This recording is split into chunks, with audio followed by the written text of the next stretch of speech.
Here are the top 10 questions that you must ask your electrician before you hire him. Let's get into the video. So these top 10 tips are no particular order, but they must be followed if you want a smooth job that you know is going to end up exactly the way you want, with a great relationship with either a new or a continuing electrician, electrical contractor that you've hired in the past. Look, everybody needs electricians, plumbers, and HVAC, so take these to heart and hopefully you'll find a good qualified electrician for your project. All right, tip number one. First question I would ask is, are you insured? This is so important. There are so many people out there that have great skills, but don't have the insurance to back it up in case something goes wrong. What are you gonna do if a foot goes through the ceiling if they're working in the attic? What are you gonna do if they accidentally step on a pipe and it bursts and water floods your house?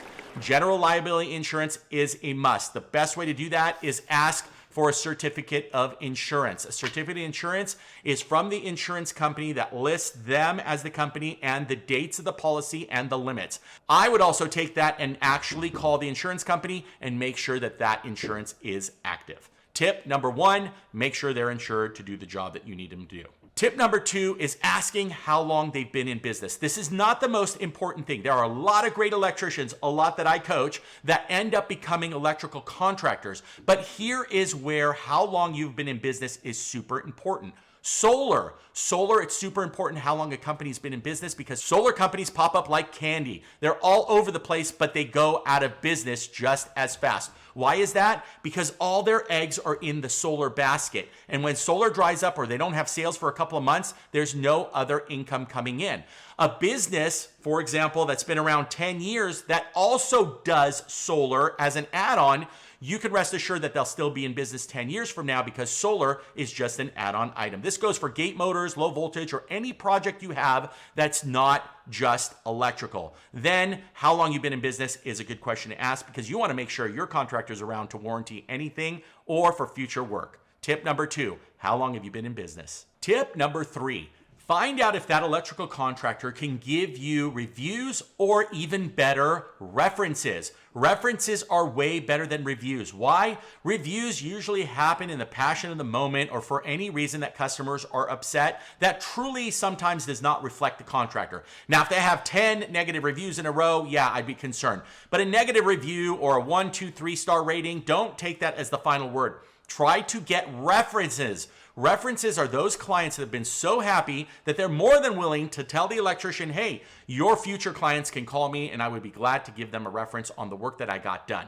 So make sure you can ask for references even more than reviews. Reviews you can see on Google or Yelp or anywhere that you're going to find that electrician, but references are gold. Tip number three, see if you can get references that you can call and verify from that electrical contractor or electrician. Tip number four, straight out, ask your electrician or electrical contractor if they have experience in jobs similar to yours. Maybe we're not talking about changing a light switch or hanging a ceiling fan, but if you're doing a kitchen remodel or a commercial TI job or a new house build, you want to make sure that the electrician you're going to hire has your best interest in mind and has the experience with that type of work. The best way you can verify that is plain and simple pictures. Look, in my brick and mortar, we take pictures of every single project from the beginning to the end and hundreds of them. If you ask me, hey, have you ever done a kitchen remodel? You better believe I'm gonna show you about 100 different pictures from 100 different jobs that we've done kitchen remodels. If you can get pictures or those references, as I said, for the type of project you have, you're golden. Tip number four is make sure they have experience in the type of work you're hiring them for.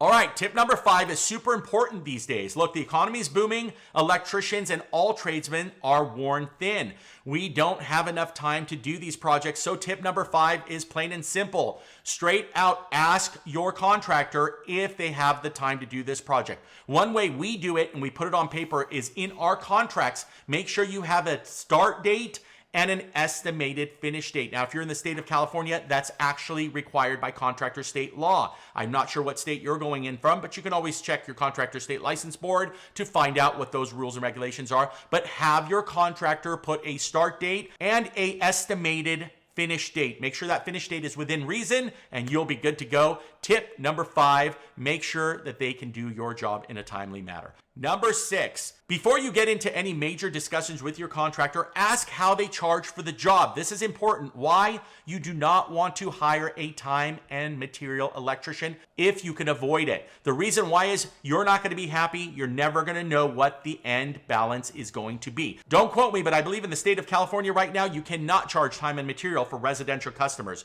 You want to get fixed contract pricing. What does that mean? Here's the job. I want 1, 2, 3 and ABC, and you want to know by a fixed contract price of what you're going to be spending when that project is done. That way there is no surprises in the end. Now, as an electrician for many, many years, I'm going to tell you surprises do happen or change orders happen. Short of that, the contractor will stick to the contract and give you your desired work for that set amount. You know that there's no surprises. So tip number 6 is find out how the electrical contractor is going to charge you for that project. Tip number 7, I told you about paperwork where there's a start and a finish. You need to ask your contractor if they can provide paperwork and list every single thing that is included, and most importantly, what is not included. Also, it's going to have the contractor's legal in the back so that you know that it's acceptable terms. Stuff like, hey, if the electrician comes and they need to move an item, they're not going to be liable in case it breaks. What you're responsible for and what the electrical contractor is going to be responsible for. That happens when they give you a written contract. All of that is going to be shown when they give you a written estimate or a bid. Tip number 7, make sure you get everything on paper. Tip number 8 is something that's grown my company, and that is warranty. Ask your electrical contractor, what's the warranty on this project? What does it cover? What does it not? My company covers everything, no matter what, parts, labor, material, for a full 1 year, barring Mother Nature or physical damage, and workmanship is covered to the time period allotted by the state contractor's license board. There might not be one, or for California, it's 10 years. In other words, if we did defective work, and you see it 5 years from now, we're still liable for that. Otherwise, 1 year warranty, parts, labor, material, I don't care what it is, we take care of it unless it's Mother Nature or physical damage. Tip number 8, ask them what the warranty for the work is. Hey, before we get into the next tip, are you getting something out of these videos? If you are, can you do me a big favor and take 2 seconds and subscribe? And let's get into the next tip. Coming around the corner at tip number 9. Now, we know we've protected ourselves. We got start dates, end dates, general liability insurance, and everything. Sit down with your electrical contractor or electrician and ask him the simple question. How do you address things when they go wrong? Would you like me to put it in writing? Is there a way that I can approach you? What email do I send it to? Who do I call? You want to find out because all jobs might have a potential problem or an issue.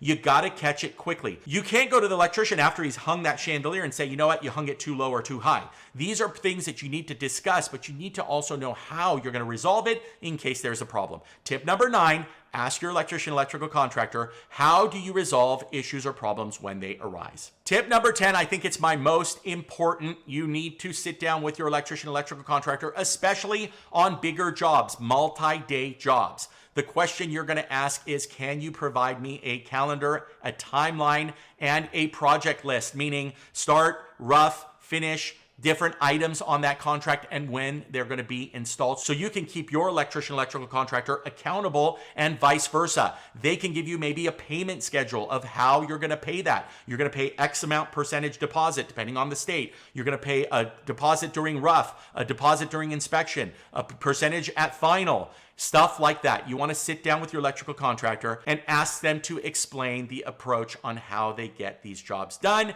and what you can expect. Hey, I hope that helped. This is the only electrical contractor channel on YouTube, 100% dedicated to electricians to become electrical contractors and electrical contractors to level up. And once in a while, homeowners like you can benefit. So please subscribe if you have, and we will see you on the next one.